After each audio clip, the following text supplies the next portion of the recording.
plus de peur que de mal. Il y a quelques jours, Rose McGowan s'est cassé le bras.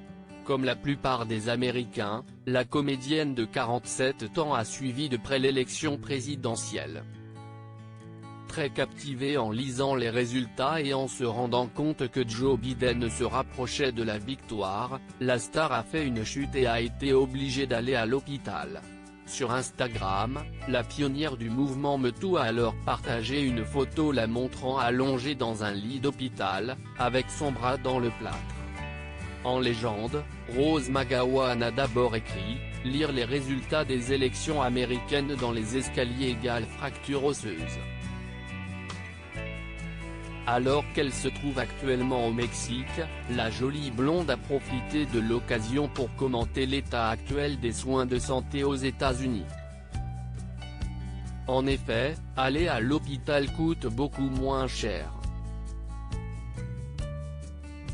Rose McGowan a ainsi ajouté « Cela a coûté $250 au Mexique pour ma visite aux urgences, comparé à une facture d'hôpital probable de $10 000 en Californie pour le même accident. » Les États-Unis ne sont pas le pays des libres, si est le pays des surfacturés.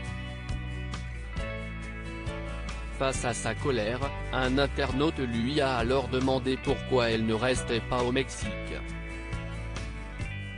Ce à quoi elle a répondu, si est le cas. Mon père a vécu à Mexico pendant des années, ma tante et mon oncle sont des compositeurs de musique à San Miguel da, si est dans mon sang de rester dans la terre centrée sur le cœur. Je suis venu ici pour guérir mes entrailles et ça m'aide vraiment.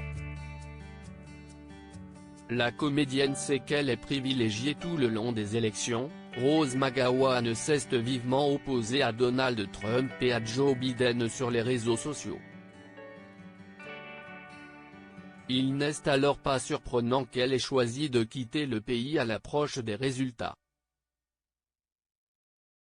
Lorsqu'un autre fan lui a fait savoir que le salaire moyen au Mexique était très faible, la comédienne a reconnu qu'elle était une personne privilégiée. « Je sais. Je suis privilégiée. J'étais dans un petit hôpital privé avec de bons soins. » Aux États-Unis, la santé est la première cause de faillite. Alors qu'un autre internaute a écrit sur la gratuité des soins de santé et de l'éducation en Europe, celle qui a grandi en Europe jusqu'à ses 10 ans a déclaré que les Américains ont été amenés à craindre que l'argent qu'ils paient en impôts ne serve réellement à quelque chose qui peut les aider. CIST débile et CIST du lavage de cerveau.